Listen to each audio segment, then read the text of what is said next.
Զուգահեռ արցախցիները նամակով դիմել են վեհափառին, խնդրելով քննարկել Արցախի թեմի առաջնորդին փոխելու հարցը։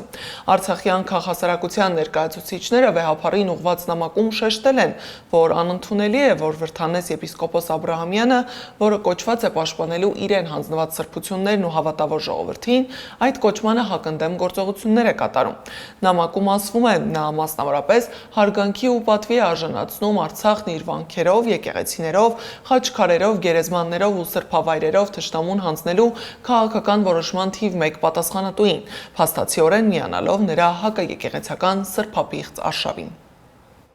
Նման քայլը թե իր բովանդակությամբ, թե իրականացման ձևով մեր բոլորի կողմից ընկալվեց ոչ միայն խոնարհում Նիկոլ Փաշինյանի առջև, այլ նաև նրա քայլերի ուղղակի արդարացում, ինչն իհարկե առաջացրեց Արցախի մեր ժողովրդի արդարացի զայրույթն ու վստահության կորուստը տվյալ հոգևոր առաջնորդի նկատմամբ։ Վերոգրյալի հիման վրա խնդրում ենք քննարկել Արցախի թեմի առաջնորդին փոխելու հարցը, քանզի ներկայիս առաջնորդը լիովին կորցրել է Արցախի հավատացյալ ժողովրդի վստահությունը եւ իր իսկ բռնած ճանապարհի պատճառով այլևս չունի որևէ բարոյական հիմք շարունակելու առաջնորդել դավաճանված Արցախի հայոց թեմը։